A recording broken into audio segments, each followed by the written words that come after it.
But if tragedy, if and when tragedy strikes either of us, I hope that one of us is standing when it blows past.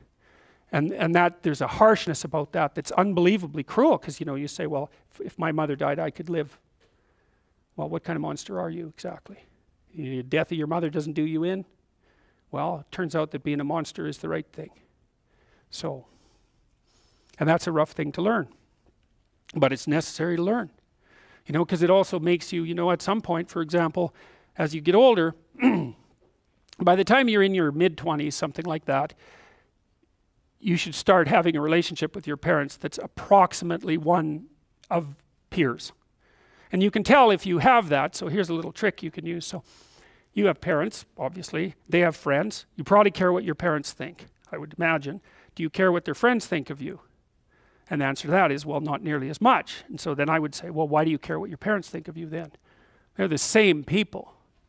You know what I mean? It's just luck of the draw that your parents are someone else's kids' friends.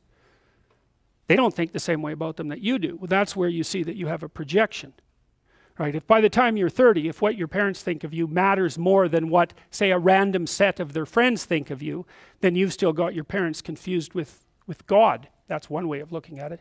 You've still got them confused with an archetype, and you're still a child. And you might think, well, it's pretty damn rude not to think about what your parents think of you anymore, not to care.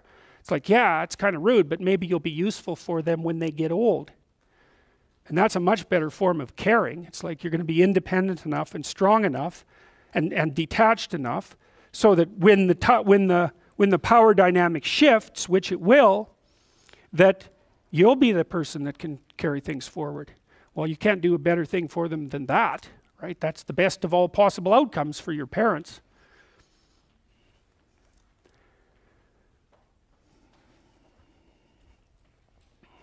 Well, you can think about the world this way. You can think about it as your orderly little plan. That's a place, and you can think about it as the place that things that disrupt your plan comes from. That's another place. This is a bigger place than this, because there's an endless number of things that can disrupt your plan, and only a tiny number of them that can, you know, that will help you work it out. So part of the question then too is like, are you the friend of your plan, or are you the friend of the thing that disrupts your plan? And I would say you should work to become the friend of the thing that disrupts your plan, because there's a lot of that.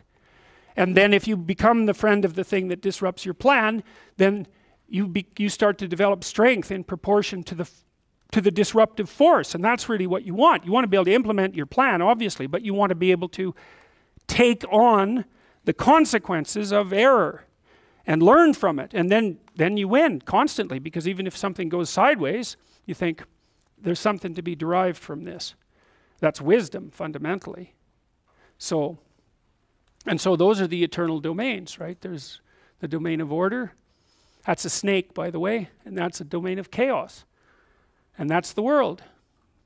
And maybe you're in the order and maybe you're in the chaos, but those can flip on you, and maybe you shouldn't be in either of those places. Maybe you should be right in the middle.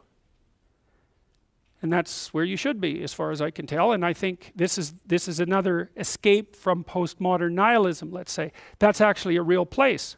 It's not metaphysical, or maybe it is, but it's metaphysical if metaphysics is more real than physics. And you can tell when you're at that place, because that's a maximally meaningful place, and you drift in and out of it all the time in your life. And when things are really bad for you, you're not there hardly at all, right? Because everything's overwhelming you, or the things have become sterile.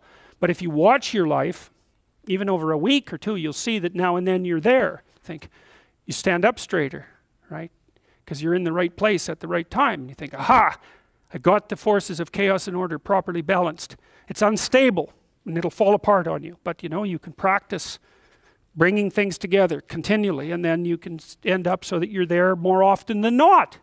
And then that's a meta place. It's not a place. It's a meta place, and it's a place that you can be in all places. And it's not an illusion of any sort. It's the deepest reality. Your nervous system is always orienting is always orienting you to that place, always. And that's because it's a real place.